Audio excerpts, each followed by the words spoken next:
Hi dear, मैं Vinod sir और आप देख रहे हैं विनोद जीएस ग्रुप चैनल। सबसे पहले तो मैं ये बताना चाहूंगा कि बीच बीच में क्लासेज अपलोड नहीं हो पाती हैं। रीजन है कि कहीं आउटर जाना पड़ता है, बाहरी क्लास लग जाती है, इस तरीके से होता है। तो आइए चलते हैं।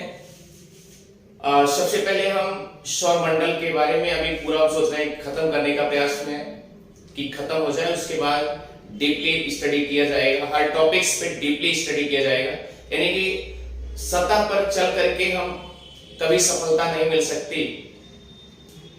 सीधा ये है कि जब तक उसके बारे में डीपली हम जानकारी नहीं रखेंगे, क्योंकि एग्जामिनर सतह भी नहीं पूछ रहा, इस समय एंट्री कर रहा है अंदर। जैसा कि मैंने कहा था कि आइंस्टीन ने यही कहा है कि जब तक आप सागरों में अंदर नहीं जाओगे तब तक सोने जैसे सीपी नहीं मिल सकते, और अगर सीपी मिला तो उसके अंदर भी खोलेंगे तभी जाके उसके मटेरियल मिलेंगे। सीधा फंडा ये है। इसका मतलब जितने अंदर आप जाएंगे उतनी ही अच्छी तरीके से आपको सब कुछ मिलेगा। आइए चलते हैं सोलर सिस्टम में, सौरमंडल में।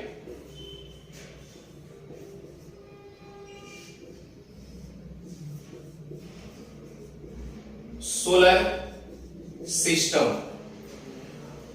सिस्टम में चलते हैं।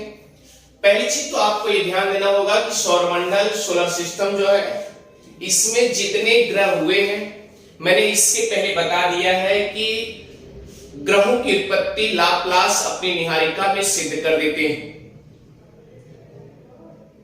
बिग बैंग थियरी में भी बताया गया है कि ग्रहों की उत्पत्ति कैसे होती है। इमनुअल कांट ने भी क्या बताया है, मैंने आपके पिछले वीडियो में बता चुके हैं। और कास्टे द बफन ने भी क्या बताया है सोलर सिस्टम के बारे में, तो मैंने ये भी बता दिया। पिछले वीडियो में आप अपलोड किए हैं, आप देखिए उसको अच्छी तरीके से देखेंगे, आपको अच्छे समझ में आ जाएगा। तो चलते हैं। आज है 7वां ग्रह, जिसे बोला जाता है अरुण, यूरेनस। आज जो है अरुण ग्रह, यूरेनस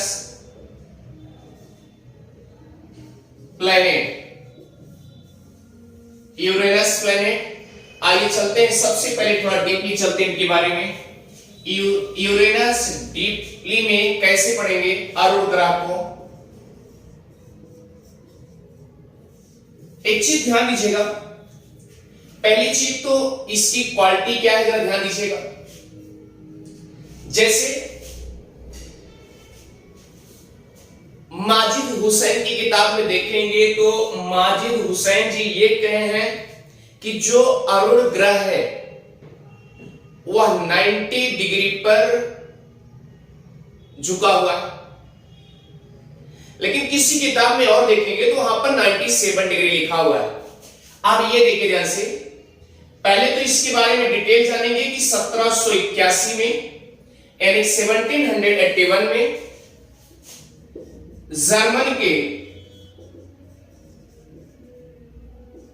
एक भूगोलवेत्ता है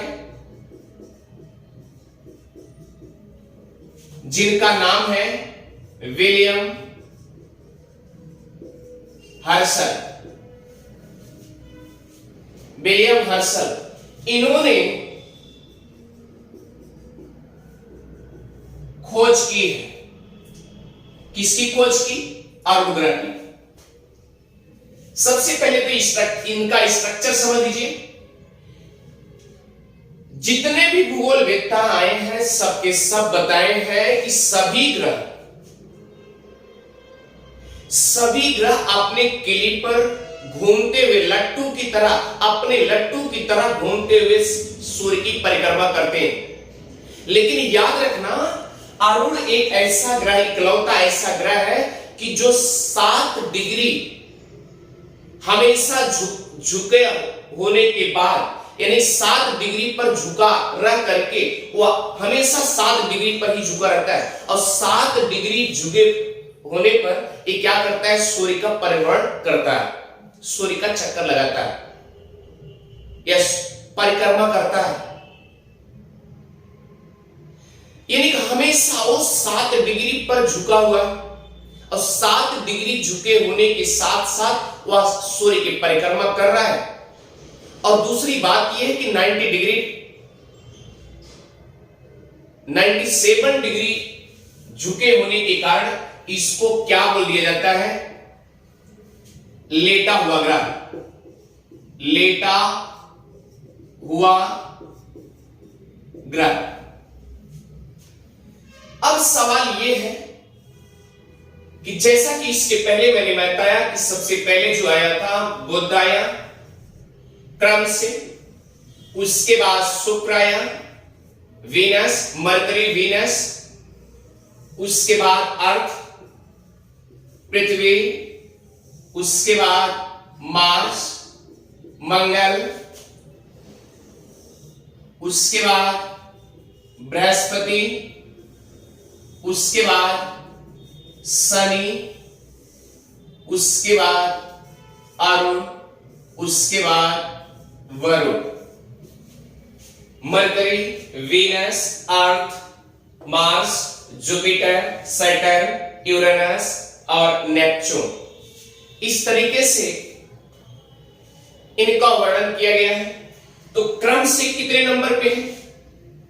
1, 2, 3, 4, 5, 6, 7, यानी क्रम से 7वें नंबर पर है। एक क्वेश्चन तैयार हो गया कि 7वें नंबर पे। अगला क्या बात है? अगली बात यह है कि सबसे बड़ा ग्रह जो है यह बृहस्पति है, ये बता दिया गया। बृहस्पति के बाद कौन सा है? शनि है। उसके बाद थर्ड नंबर पे आकार में अरुण है, यानी क्रम से आकार में तीसरे नंबर पर है।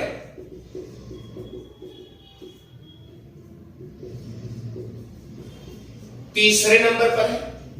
और मैंने इसके पहले पिछले वीडियो में जब वीनस की चर्चा चल रही थी, यानी कि शुक्र की जब चर्चा चल रही थी, तो मैंने आपके सामने एक वर्ड रखा था कि जितने ग्रह हैं टोटल सौर मंडल में जितने ग्रह हैं सब के सब सूर्य के प्रकाश से ही प्रकाशवान होते हैं।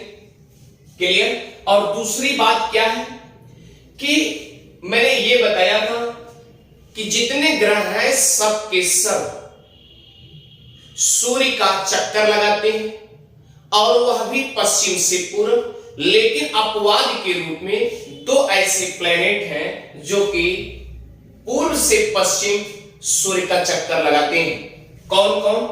प्रथम से द्वितीय और अंत से द्वितीय, यानी लास्ट से सेकंड। कहने का मतलब प्रथम से द्वितीय कौन है? शुक्र है। और यहां पर क्या है? अंत से द्वितीय कौन है?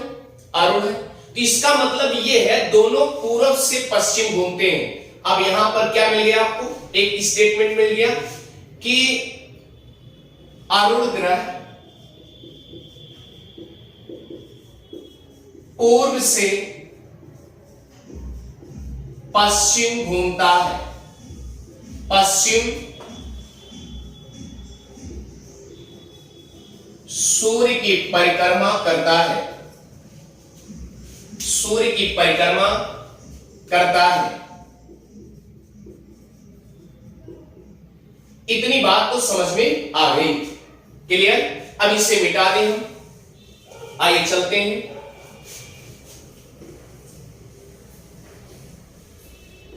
इसके टोटल 27 उपग्रह, और आप ध्यान दीजिए अगर 27 उपग्रह है तो इसमें बड़ा भी और छोटा भी होगा।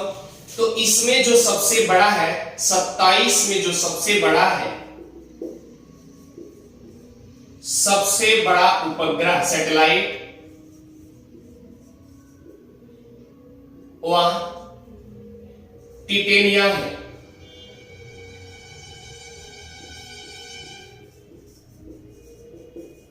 टिटेनिया है। अब अगर यहां पर बड़े की तुलना कर दी गई तो स्वाभाविक सी बात क्या होगा? छोटे की भी तुलना आएगी।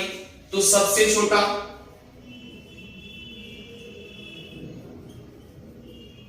फार्डेलिया है।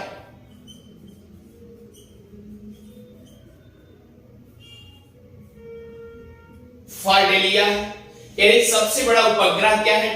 टिटेनिया है। और सबसे छोटा क्या है? फार्डेलिया है। टोटल कितने उपग्रह हैं? 27।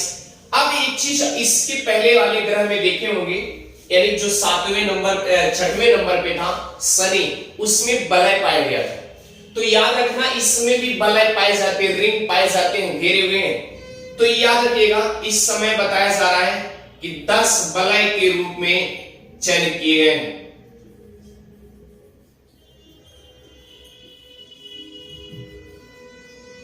10 वलय के रूप में चयनित किए गए हैं।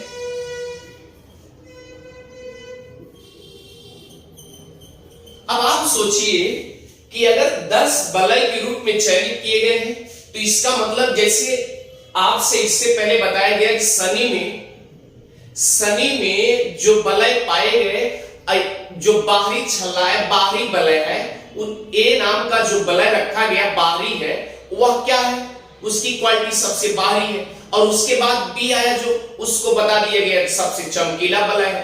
इस तरीके से जो भी वलय है उसको क्या बोल दिया गया कि सादृश्यता वाला ग्रह कह दिया गया। किसको उपमा दे दी गई? शनि ग्रह को। इसकी भी क्वालिटी होगी ना, तो याद रखिएगा उसमें ए बी सी डी करके नाम दिया गया था, ए बी सी डी करके नाम दिया गया था। और लास्ट में 8वां वलय था शनि में, 8वें वलय के रूप में फोवे को चयनित किया गया। इतनी बात समझ आ गई।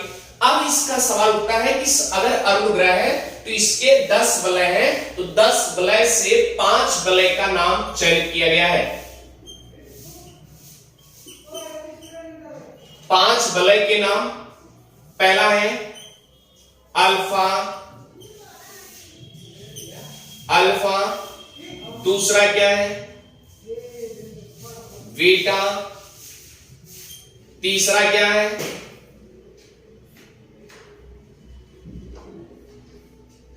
गामा,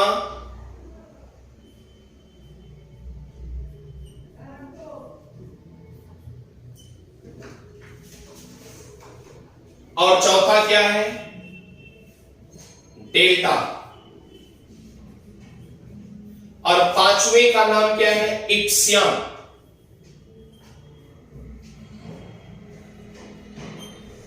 इप्सियन ये भी वलय है, 5वें वलय के रूप में जिसको चयनित किया गया है उसका नाम है इप्सियन। क्या नाम है? इप्सियन।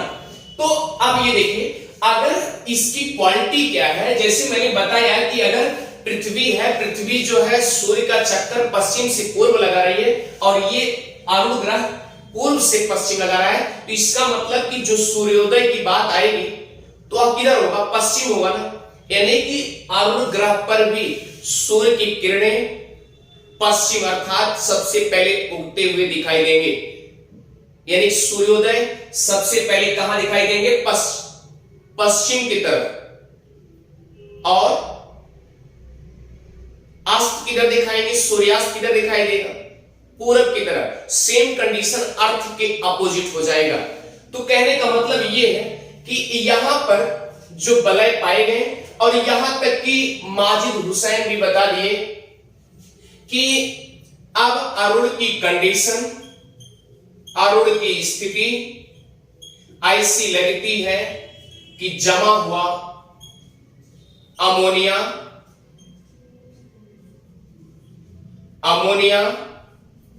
और मीथेन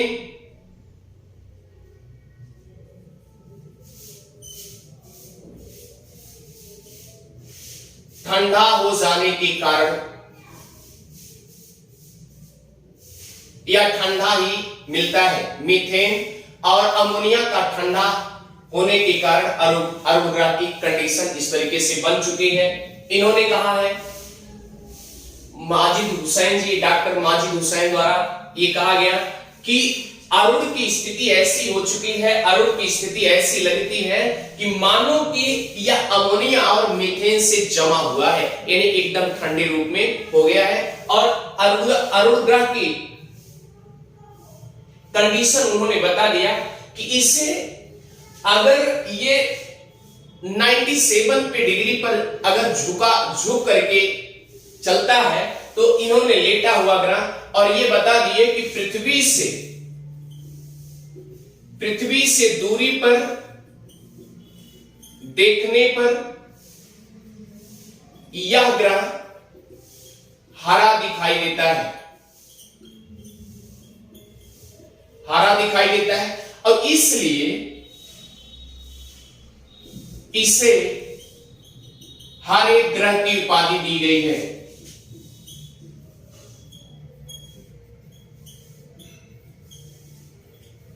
हरे ग्रह की उपाधि दी गई है। यह ग्रह हरा दिखाई देता है। अब ये भी डॉक्टर माजिद हुसैन ये कह दिए हैं कि पृथ्वी से अत्यधिक दूरी होने के कारण, ध्यान दीजिएगा हमारी बात, पृथ्वी से अत्यधिक दूरी होने के कारण यह, अब इसमें भी संशय लगने लगा है कि पृथ्वी जो दूरी है, पृथ्वी से जो दूरी है, हमें इसमें भी संशय लगने लगा कि अरुण ग्रह हरा है कि नहीं है, इसमें भी संशय होने लगा है। तो ये डॉक्टर माजिद हुसैन द्वारा कहा गया है। और दूसरी बात यह है कि अरुण ग्रह जो है, ये जो अरुण ग्रह है, अभी तक आपने देखा है कि इसके पहले जितने भी ग्रह थे सबके सब, जितने ग्रह थे सबके सब स्वयं अपने अक्ष पर भी घूर्णन कर रहे हैं और सूर्य की भी परिक्रमा कर रहे हैं। तो याद रखिएगा, अपने अक्ष पर, अपने एक्सिस पर क्या करते हैं, अक्ष पर 10 घंटा 48 मिनट में घूर्णन करते हैं और सूर्य का चक्कर 84 वर्ष ईयर्स।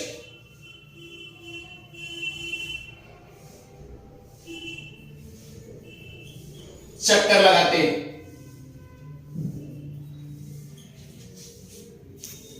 आज आपका टॉपिक्स ऑफ यूरेनस अरुण ग्रह एंड हो चुका है। अगर आपको अच्छे से समझ में आ रहा है तो डियर आप सब्सक्राइब करना ना भूलें। Thank you.